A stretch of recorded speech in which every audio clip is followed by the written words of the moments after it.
RSCAT की एक और नई क्लास में आप सभी का बहुत बहुत स्वागत है। आज की इस वीडियो में हम RSCAT के प्रीवियस पेपर 8 सितंबर 2019 को एक्सप्लेन करने वाले हैं। इसमें 35 क्वेश्चन हैं और उन सभी को हम समझेंगे और पढ़ेंगे। तो आपको यह वीडियो स्टार्टिंग से लेकर बिल्कुल एंड तक जरूर देखना है। अपनी प्यारी YouTube चैनल आपका वेलकम करता है और मैं हूं आपका दोस्त क्रिएटर NK। चलिए शुरू करते हैं आज की वीडियो। क्वेश्चन नंबर 1 है, राजस्थान सरकार द्वारा क्लाउड आधारित भंडारण समाधान है। राजस्थान ई वॉलेट, ई ज्ञान, RPSE, राजस्थान ई साइन। तो चलिए इसका राइट आंसर हम जानते हैं और इसका राइट आंसर है ऑप्शन नंबर ए, Rajasthan e wallet. Okay, cloud आधारित भंडारण समाधान यानी कि आप इंटरनेट पे आपको एक मेमोरी कार्ड की तरह ही मिलता है, वहां पे आप उस स्टोरेज का आप इस्तेमाल कर सकते हो। जैसे कि हम गूगल ड्राइव का इस्तेमाल कर सकते हैं। अगर आपके पास जीमेल अकाउंट है, जिसे अपने गूगल अकाउंट बोलते हैं, तो दोस्तों आप यानी कि आपको 15 GB तक फ्री स्टोरेज मिलता है, जहाँ पे आप अपने डॉक्यूमेंट या फिर वीडियो वगैरह अपलोड करके रख सकते हो। ओके, तो ऐसे ही दोस्तों राजस्थान सरकार ने भी जारी कर दिया है ताकि हम अपने डॉक्यूमेंट्स वगैरह भी वहाँ पे रख सकें। वैसे डॉक्यूमेंट से याद आया, डॉक्यूमेंट स्टोर करने के लिए एक और अच्छी एप्लीकेशन अपनी सरकार ने स्टार्ट कर रखी है, जिसका नाम है डिजिटल लॉकर। देखिए दोस्तों, अगर आपके पास यह नहीं है तो आप इसका अकाउंट बना लीजिए। इसमें क्या होता है ना कि जैसे ही आपका कोई भी डॉक्यूमेंट गवर्नमेंट से जारी होगा, जैसे कि लाइसेंस जारी हुआ है, तो लाइसेंस डायरेक्ट डिजिटल लॉकर में ऑटोमेटिक आ जाएगा और कहीं पर भी आप उसे दिखा सकते हो। जैसे कि पुलिस वाले देखेंगे तो वो ऐसे नहीं बोल सकते कि हमें तो कागज वाला ही दिखाइए, आप वो डिजिटल भी दिखा सकते हो। ठीक है, आप चलते हैं अपने सेकंड नंबर क्वेश्चन पे। एक वेब पेज जो किसी वेबसाइट को खोलने पर सबसे पहले खुलता है को रेगिस्तान कहा जाता है। तो दोस्तों यहाँ पे है house page, home page, PDA और वायरस।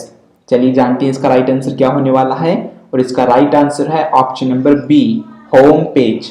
ठीक है, होम पेज यानी कि जैसे आप किसी भी वेबसाइट को खोलते हो तो फर्स्ट में जो पेज खुलता है उसे हम होम पेज कहते हैं। चलते हैं नेक्स्ट क्वेश्चन नंबर 3 पे। निम्न में से कौन सी जानकारी आधार कार्ड से संबंधित नहीं है? व्यक्ति का नाम, फोटोग्राफ, IRIS स्कैन्स, CVV। चलिए देखते हैं इसका राइट आंसर क्या है। इसका राइट आंसर है ऑप्शन नंबर डी। दोस्तों CVV ये होता है ATM कार्ड के पीछे की साइड में एक नंबर दिया गया होता है 3 अंक का, और उसकी फुल फॉर्म होती है कार्ड वेरिफिकेशन वैल्यू। ओके, चलते हैं नेक्स्ट क्वेश्चन नंबर 4 पे। विंडोज 10 में रेगिस्तान एक आवाज संचालित निजी सहायक है। Cortana, task bar, Microsoft Edge, Windows store. तो देखते हैं इसका राइट आंसर क्या है। इसका राइट आंसर है ऑप्शन नंबर ए, कोर्टाना। देखो कोर्टाना से आप बात कर सकते हो, उसकी हेल्प ले सकते हो, ये सब कुछ आप विंडो 10 में कर सकते हो। ठीक है, नेक्स्ट क्वेश्चन नंबर 5 आपके सामने है। आप रेगिस्तान केबल का उपयोग करके पीसी मतलब पर्सनल कंप्यूटर, ठीक है, और मोबाइल के बीच डाटा स्थानांतरित कर सकते हैं। USB, CD, DVD, hard.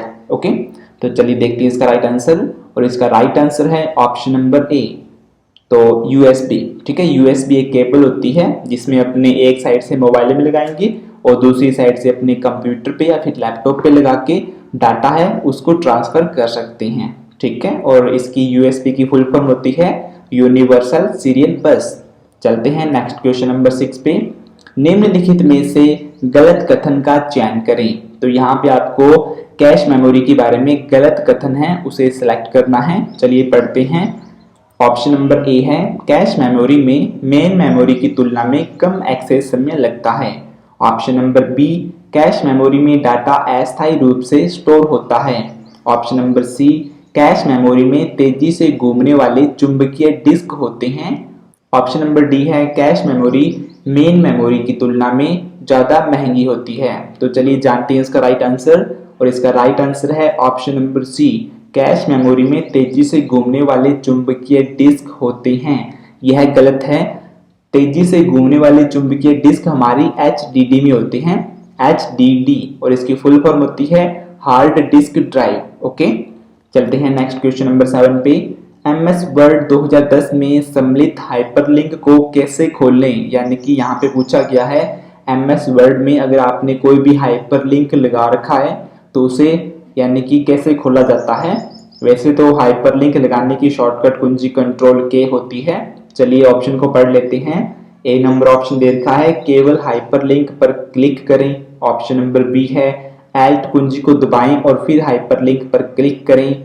Option number सी है शिफ्ट कुंजी दबाएं और फिर हाइपरलिंक पर क्लिक करें। ऑप्शन नंबर डी है कंट्रोल कुंजी दबाएं और फिर हाइपरलिंक पर क्लिक करें। तो चलिए जानते हैं इसका राइट आंसर, और इसका राइट आंसर है ऑप्शन नंबर डी, कंट्रोल कुंजी दबाएं और फिर हाइपरलिंक पर माउस से क्लिक करेंगे तो वो हाइपरलिंक है वो ओपन हो जाएगा। नेक्स्ट क्वेश्चन नंबर 8 आपके सामने है। MS पावरपॉइंट 2010 में स्लाइड ट्रांजिशन और एनिमेशन इफेक्ट के बीच मूल अंतर क्या है।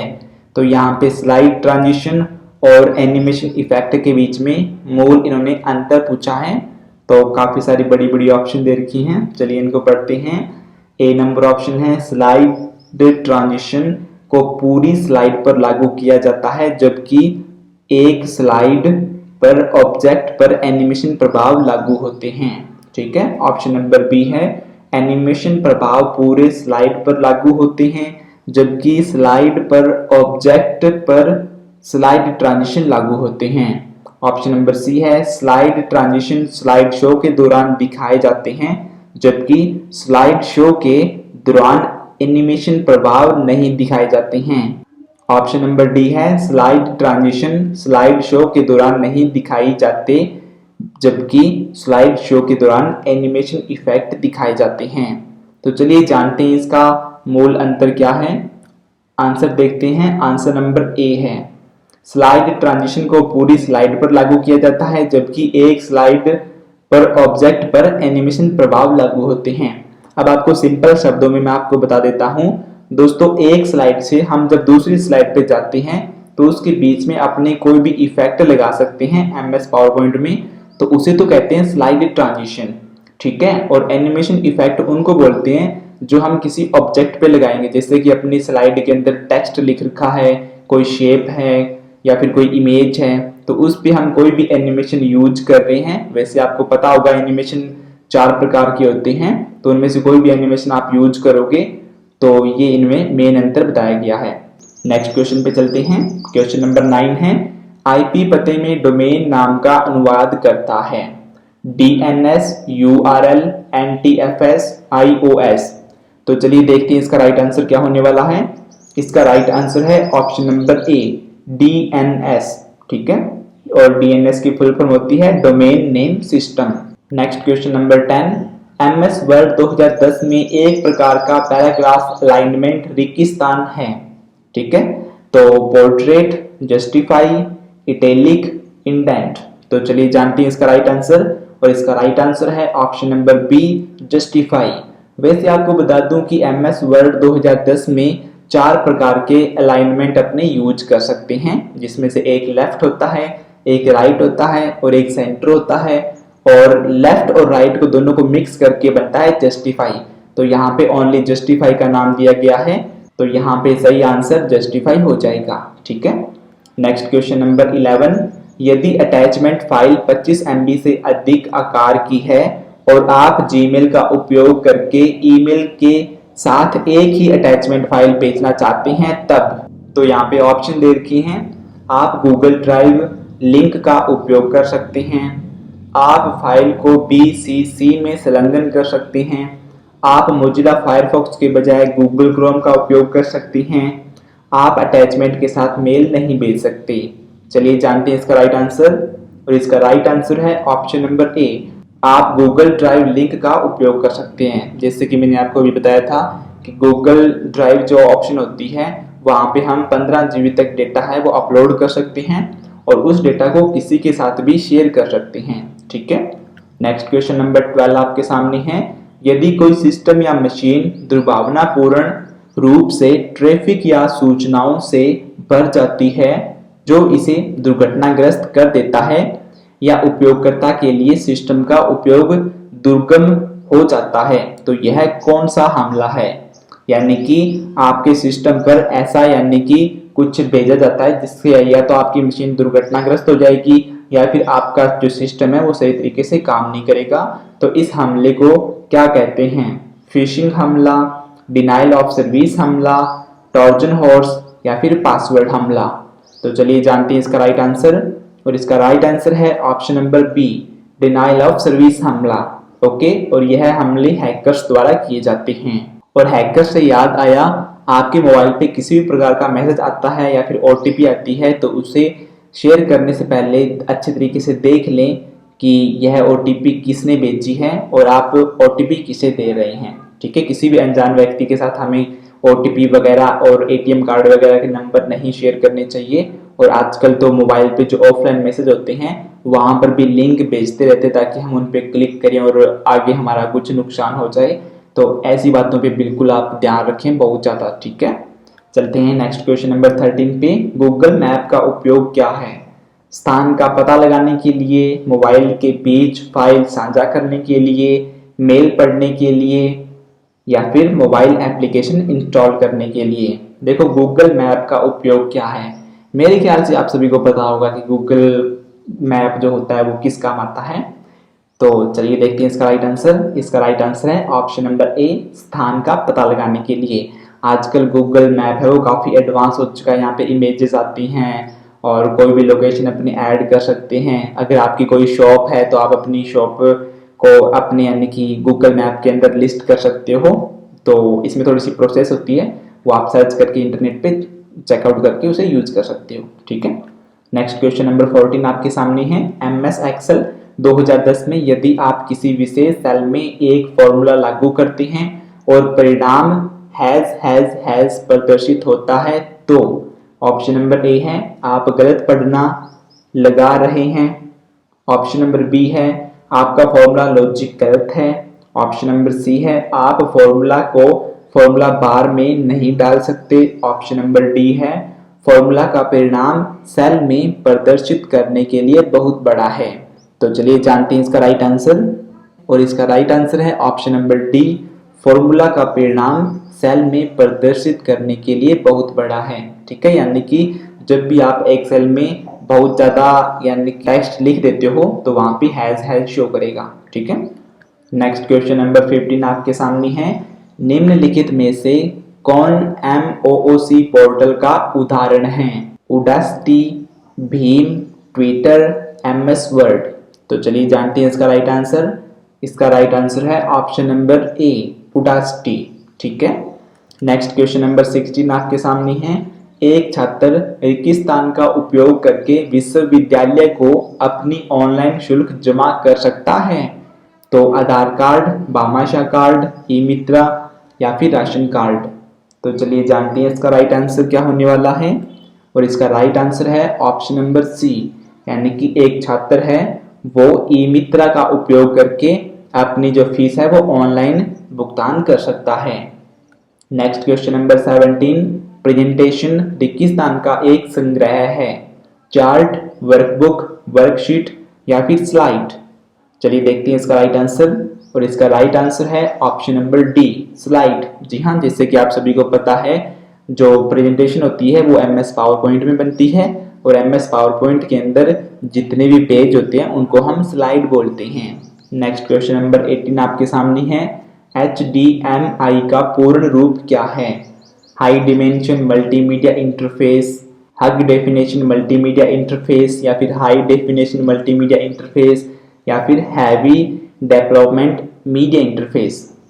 चलिए जानते हैं इसका राइट आंसर, और इसका राइट आंसर है option number C, high definition multimedia interface. वैसे आपको बता दूं HDMI एक केबल का नेम है, वो यानी कि जैसे कि हम VGA पोर्ट यूज करते हैं। VGA पोर्ट का काम होता है CPU से मॉनिटर में लगती है, और वो जो भी मॉनिटर में डेटा हमें दिखता है वो उसी केबल के माध्यम से दिखता है।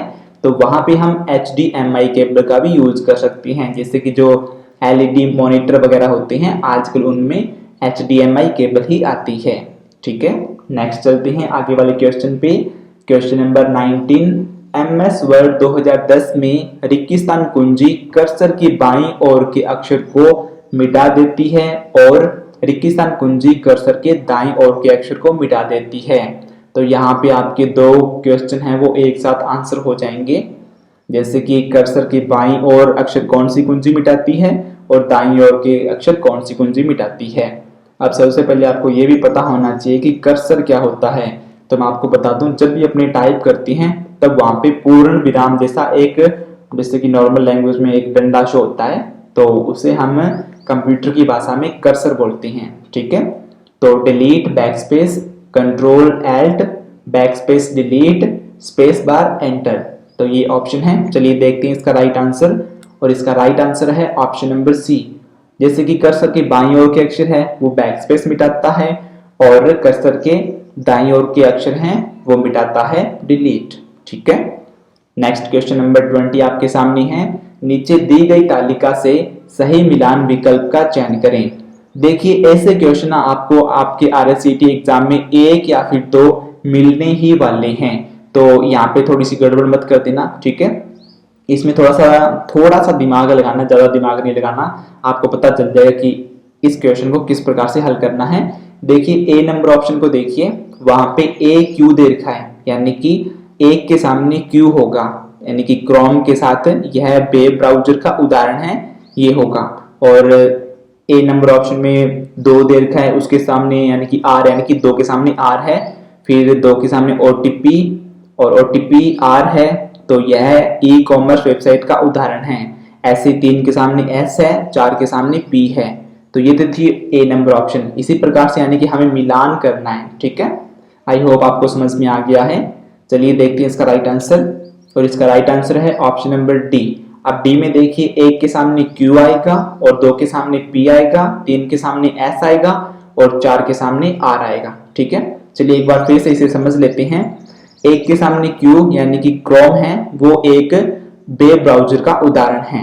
ठीक है, नेक्स्ट है दो के सामने पी, OTP, यह ऑनलाइन लेनदेन में सुरक्षा के लिए एक अतिरिक्त प्रमाणिकता है। ठीक है, तो तीन नंबर वाला है, तीन के सामने एस है, भीम, भीम यह मोबाइल वॉलेट का उदाहरण है, और चार नंबर के सामने आर है, amazon.in, तो यह एक ई कॉमर्स वेबसाइट का उदाहरण है। ठीक है, चलते हैं अपने नेक्स्ट क्वेश्चन नंबर 21 पे। MS Excel 2010 में फॉर्मूला इक्वल लैन ब्रैकेट बंद होता है, फिर इन्वर्टेड कोमा, फिर बड़े अक्षर में लिखा हुआ VMOU, फिर @RSCIT इन्वर्टेड कोमा ब्रैकेट बंद का परिणाम क्या होगा। तो यहाँ पे ऑप्शन दे रखी हैं 14, 11, 10, 12। देखते हैं इसका राइट आंसर, और इसका राइट आंसर है ऑप्शन नंबर सी 10। तो ये जो लैन फॉर्मूला होता है ये अक्षरों की काउंटिंग करता है। ठीक है, यानी कि जितने भी अक्षर होते हैं उनको काउंट करके आपको बताता है। तो यहाँ पे VMOU @RSCIT इसको काउंट करेंगे तो ये 10 हो जाएंगे। तो लैन फॉर्मूला एक्सेल में होता है वो, यानी कि अक्षरों को काउंट करने के लिए यूज होता है। ठीक है, नेक्स्ट क्वेश्चन नंबर 22 आपके सामने है। निम्नलिखित में से कौन सॉफ्टवेयर नहीं है, यानी कि कौन सा सॉफ्टवेयर नहीं है।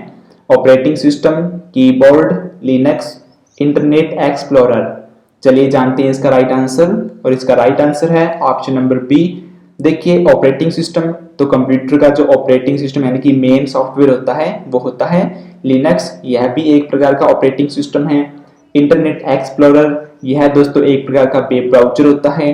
और कीबोर्ड, कीबोर्ड एक हार्डवेयर होता है, तो यह सॉफ्टवेयर नहीं होता। ठीक है, और हार्डवेयर के अंदर यह एक इनपुट डिवाइस के अंतर्गत आता है हमारा कीबोर्ड। नेक्स्ट क्वेश्चन नंबर 23 पढ़ने से पहले एक आपसे रिक्वेस्ट है कि अगर आपको यह वीडियो हेल्पफुल लग रही है तो प्लीज लाइक वाले बटन को जरूर प्रेस कर दीजिए, और हो सके तो अभी आप कमेंट कर सकते हो, यानी कि यह वीडियो आपको कैसा लग रहा है अभी भी आप बता सकते हो।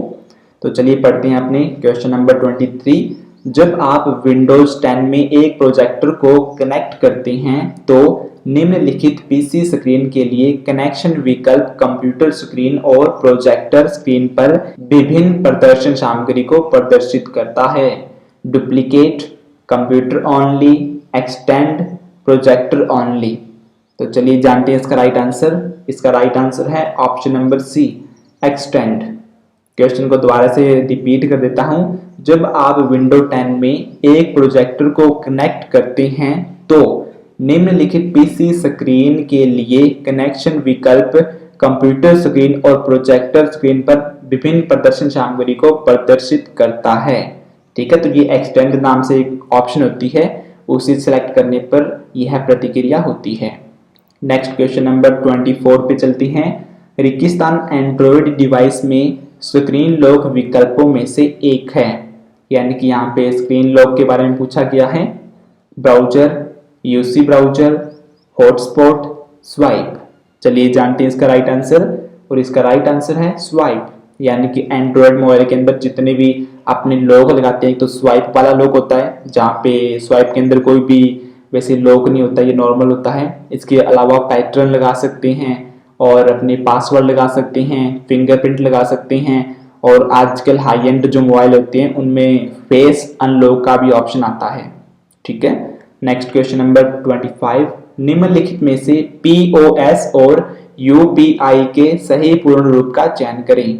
तो यहाँ पे पीओएस और यूपीआई की फुल फॉर्म पूछी गई है। चलिए इसका राइट आंसर चेक कर लेते हैं, और इसका राइट आंसर है option number C, point of sale. ये तो पीओएस की फुल फॉर्म हो गई, और यूपीआई की यूनिफाइड पेमेंट इंटरफेस। ठीक है, नेक्स्ट क्वेश्चन नंबर 26 आपके सामने है। एमएस वर्ड 2010 में फॉर्मेट पेंटर की शॉर्टकट कुंजी क्या है? तो यहाँ पे फॉर्मेट पेंटर की शॉर्टकट कुंजी पूछी गई है। चलिए जानते हैं इसका राइट आंसर, और इसका राइट आंसर है option number B, control shift C. ठीक है, तो वैसे तो फॉर्मेट पेंटर की दो शॉर्टकट की होती है, जैसे कि अपनी कॉपी पेस्ट यूज करते हैं ना, कंट्रोल सी और कंट्रोल वी, वैसे ही दोस्तों फॉर्मेट पेंटर का इस्तेमाल किया जाता है। यानी कि पहले तो कंट्रोल शिफ्ट सी दबाना पड़ता है और फिर कंट्रोल शिफ्ट वी दबाना पड़ता है। कंट्रोल सी और कंट्रोल वी तो अपनी कॉपी पेस्ट करने के लिए होता है, और जब हम इन दोनों कमांड का इस्तेमाल करते हैं तब जाकर कॉपी होती है किसी भी टेक्स्ट की या फिर किसी भी फाइल की। लेकिन फॉर्मेट पेंटर जो होता है वो फॉर्मेटिंग की कॉपी करता है। जैसे कि आपने किसी टेक्स्ट को कलर दे रखा है, उसका साइज थोड़ा सा बड़ा कर रखा है, तो यहाँ पे साइज और ओनली कलर इनकी कॉपी करने के लिए फॉर्मेट पेंटर होता है। ठीक है, नेक्स्ट क्वेश्चन नंबर 27 आपके सामने है। एनएसडीएल वेबसाइट मुख्य रूप से संबंधित है पैन कार्ड एप्लीकेशन और अपडेशन से, मतदाता रिकॉर्ड अपडेशन से, ऑनलाइन शॉपिंग से, पासपोर्ट आवेदन से। तो चलिए जानते हैं इसका राइट आंसर, और इसका राइट आंसर है ऑप्शन नंबर ए, पैन कार्ड एप्लीकेशन और अपडेशन से। ओके, नेक्स्ट क्वेश्चन नंबर 28 आपके सामने है। जब आप विंडोज 10 में एक नया फोल्डर बनाते हैं तो उस फोल्डर का डिफॉल्ट नाम क्या होता है? माई फोल्डर, न्यू फोल्डर, फोल्डर या फिर विंडोज। चलिए जानते हैं इसका राइट आंसर, और इसका राइट आंसर है option number B, new folder. Okay, यानी कि जब भी आप विंडो 10 में कोई भी फोल्डर बनाओगे तो उसका डिफॉल्ट जो नेम होगा, डिफॉल्ट मतलब जो पहले से ही आएगा, वो होगा बी, यानी कि new folder. Next question number 29 आपके सामने है। निम्नलिखित में से कौन सा ऑनलाइन बैंकिंग का लाभ नहीं है? तो यहाँ पे आपके सामने ऑप्शन दे रखी है। ऑप्शन नंबर ए है, आप इसे किसी भी समय उपयोग कर सकते हो, यानी कि 24 घंटे यूज कर सकते हो। इसमें दूसरों की तुलना में कम समय लगता है। ऑप्शन नंबर सी है, यह धन को तुरंत प्राप्तकर्ताओं के खाते में स्थानांतरित करता है। ऑप्शन नंबर डी है, आप सिस्टम को डीमॉड्यूलेट और मॉड्यूलेट कर सकते हैं। इसका राइट आंसर है ऑप्शन नंबर डी, सिस्टम को डीमॉड्यूलेट और मॉड्यूलेट कर सकते हैं। दोस्तों मॉड्यूलेट और डीमॉड्यूलेट यह मोडेम की फुल फॉर्म होती है, न कि ऑनलाइन बैंकिंग में इस्तेमाल किया जाता है। चलिए चलते हैं नेक्स्ट क्वेश्चन नंबर 30 पे। निम्न में से कौन सा सुरक्षित ब्राउजिंग के लिए अच्छा अभ्यास है? एंटीवायरस न चलाएं, अपने सिस्टम को अपडेट ना करें, सार्वजनिक या मुफ्त वाईफाई से बचें, गोपनीयता नीतियों को न पढ़ें। यहाँ पे गलती से पढ़ें लिखा गया, लेकिन ये पढ़े हैं। ठीक है, तो चलिए देखते हैं राइट आंसर, सार्वजनिक या मुफ्त वाईफाई से बचें। ठीक है, तो अगर आपको सुरक्षित ब्राउजिंग करनी है, अगर आप चाहते हो कि इंटरनेट से हमारे मोबाइल के अंदर कोई वायरस न डाउनलोड हो जाए, तो आपको यानी कि फ्री वाईफाई जो होते हैं जैसे कि रेलवे स्टेशन वगैरह पे, तो उनका इस्तेमाल कम से कम करना है। खुद का इंटरनेट का रिचार्ज करवाइए, और आजकल तो वैसे भी जियो है, तो जियो के कारण सबकी बल्ले बल्ले है। तो चलिए चलते हैं नेक्स्ट क्वेश्चन नंबर 31 पे। रेगिस्तान मॉनिटर का उदाहरण नहीं है। CRT, फ्लैट पैनल, LCD और लेजर। तो चलिए जानते हैं इसका राइट आंसर, और इसका राइट आंसर है ऑप्शन नंबर डी, लेजर। ठीक है, तो लेजर नामक कोई भी मॉनिटर नहीं होता है। मॉनिटर के बारे में यहाँ पे छोटी सी जानकारी आपसे शेयर करना चाहूंगा। मॉनिटर दो प्रकार की होती हैं, कौन कौन से? फ्लैट पैनल और VDU, visual display unit, video की फुल फॉर्म होती है। और यह मॉनिटर पुराने टाइम के होते थे, जो बड़े बड़े टीवी के टाइप के होते थे ना, वो यही मॉनिटर होते थे। आजकल चलते हैं फ्लैट पैनल मॉनिटर, जिसमें LCD और LED होती है। ठीक है, चलिए नेक्स्ट क्वेश्चन देखते हैं। क्वेश्चन नंबर 32, निम्नलिखित में से सही कथन का चयन करें। तो यहाँ पे हमें सही कथन देखना है। चलिए पढ़ते हैं। आप MS ऑफिस में दस्तावेज को PDF रूप में सेव कर सकते हैं। ऑप्शन नंबर बी है, आप F6 कुंजी का उपयोग करके एक प्रस्तुति शुरू कर सकते हैं। ऑप्शन नंबर सी है, आप MS वर्ड 2010 में फॉर्मूला बार का उपयोग करके एक फॉर्मूला लिख सकते हैं। ऑप्शन नंबर डी है, आप MS ऑफिस 2010 में पेज ओरिएंटेशन को बोल्ड सेट कर सकते हैं। तो चलिए जानते हैं इसका राइट आंसर क्या है। इसका राइट आंसर है ऑप्शन नंबर ए, MS ऑफिस में दस्तावेज को PDF प्रारूप में सेव कर सकते हैं। यहाँ पे ऑप्शन नंबर बी दे रखा था F6, तो प्रस्तुति शुरू करने के लिए F5 होता है, F6 नहीं होता। और यहाँ पे दे रखा है नीचे सी नंबर ऑप्शन में, आप MS वर्ड 2010 में फॉर्मूला बार का उपयोग करके एक फॉर्मूला लिख सकते हैं। दोस्तों, फॉर्मूला बार का यूज करके फॉर्मूला तो लिख सकते हैं, लेकिन यह हम MS एक्सेल में कर सकते हैं, MS वर्ड में नहीं। और नीचे ऑप्शन डी दे रखा है, आप MS ऑफिस 2010 में पेज ओरिएंटेशन को बोल्ड सेट कर सकते हैं। तो देखिए, ओरिएंटेशन को बोल्ड सेट नहीं किया जाता। ओरिएंटेशन दो प्रकार की होती है, पोर्ट्रेट और लैंडस्केप। ठीक है, तो यहाँ पे ऑप्शन नंबर ए बिल्कुल सही होगा। चलिए चलते हैं नेक्स्ट क्वेश्चन नंबर 33 पे। निम्नलिखित में से कौन सा वोलेटाइल मेमोरी का उदाहरण है? सबसे उपयुक्त विकल्प का चयन करें। PROM, EPROM, उपरोक्त के दोनों, इनमें से कोई नहीं। तो चलिए इसका राइट आंसर पहले चेक करते हैं। इसका राइट आंसर है ऑप्शन नंबर डी, इनमें से कोई नहीं। क्योंकि दोस्तों, वोलेटाइल मेमोरी जो होती है वो होती है परिवर्तनशील, जैसे कि रैम। और इसकी छोटी सी परिभाषा आपको बता देता हूं, वह मेमोरी जब कंप्यूटर में पावर रहती है तब ही काम करती है, वो होती है रैम, यानी कि वोलेटाइल। और नॉन वोलेटाइल होती है, वो होती है दोस्तों रोम। ठीक है, जैसे कि पावर ऑफ होगी तब भी उसके अंदर डेटा है वो पड़ा रहता है। तो यहाँ पे वोलेटाइल मेमोरी का पूछा है, तो वोलेटाइल तो यहाँ पे कोई भी नहीं है, यहाँ पे तो ओनली नॉन वोलेटाइल मेमोरी का दिया हुआ है ए और बी ऑप्शन के अंदर। तो इसका सही आंसर होगा डी, इनमें से कोई नहीं। ठीक है, नेक्स्ट क्वेश्चन नंबर 34 आपके सामने है। मान लीजिए कि फाइल स्थान डी, ये इन स्लैश दिया हुआ है, फिर VMOU, फिर in slash RSCIT in slash example.txt है। तो निम्न में से गलत विकल्प का चयन करें। तो हमें गलत विकल्प बताना है। ऑप्शन नंबर ए है, डी ड्राइव का नाम है। ऑप्शन नंबर बी, VMOU का सब फोल्डर RSCIT है। और ऑप्शन नंबर सी है, RSCIT का सब फोल्डर VMOU है। और example.txt फाइल का नाम के साथ फाइल एक्सटेंशन है। तो इसका राइट आंसर है ऑप्शन नंबर सी, RSCIT का सब फोल्डर VMOU है। ठीक है, चलिए चलते हैं नेक्स्ट क्वेश्चन नंबर 35 पे। रेगिस्तान मोबाइल ऑपरेटिंग सिस्टम का एक उदाहरण है। Window 98, Android operating system, Mint, window operating या MS वर्ड 2010। तो चलिए जानते हैं इसका राइट आंसर, और इसका राइट आंसर है ऑप्शन नंबर बी, यानी कि एंड्रॉइड ऑपरेटिंग सिस्टम। तो एंड्रॉइड ऑपरेटिंग सिस्टम सभी को पता है, और आपको बता दूं कि यह ऑपरेटिंग सिस्टम गूगल के द्वारा लॉन्च किया गया है। आई होप दोस्तों आपको यह वीडियो पसंद आई होगी। अगर वीडियो पसंद आई है तो प्लीज एक लाइक कर दो और कमेंट में बता दो कि वीडियो कैसी लगी, और इस वीडियो को शेयर करना बिल्कुल मत भूलना। ठीक है, किसी भी कहीं पर भी शेयर करो, जैसे कि ग्रुप में शेयर कर दो, अपने दोस्त को शेयर कर दो। और हाँ, अगर आपको चाहिए लाइव अपडेट तो आप अपनी तैयारी को टेलीग्राम पर ज्वाइन कर लो। अगर मुझसे कोई आपका सवाल है या तो कमेंट बॉक्स में कमेंट कर दो, या फिर टेलीग्राम पर आकर वहां पर आप मुझसे कुछ भी पूछ सकते हो। एनीथिंग, यानी कि कुछ भी कंप्यूटर के बारे में कोई भी राय लेनी हो तो आप वहां से मुझसे ले सकते हो।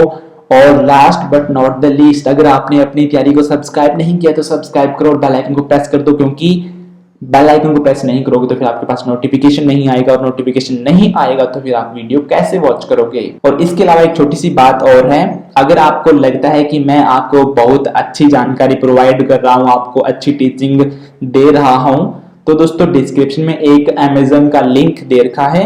अगर आपको कुछ भी खरीदना हो तो आप उस लिंक के थ्रू जाकर खरीदेंगे, तब आपको कोई भी नुकसान नहीं होगा, नहीं आपसे पैसे ज्यादा लेगा अमेजोन, लेकिन वहां पर मेरी थोड़ी सी हेल्प हो जाएगी। तो अगर आप वहां से मेरी थोड़ी सी हेल्प करके मुझे थैंक यू बोलना चाहते हो तो जरूर जाइएगा डिस्क्रिप्शन के अंदर। So thank you so much आज की इस वीडियो को देखने के लिए। मिलते हैं आगे वाली शानदार वीडियो के साथ, तब तक के लिए गुड बाय।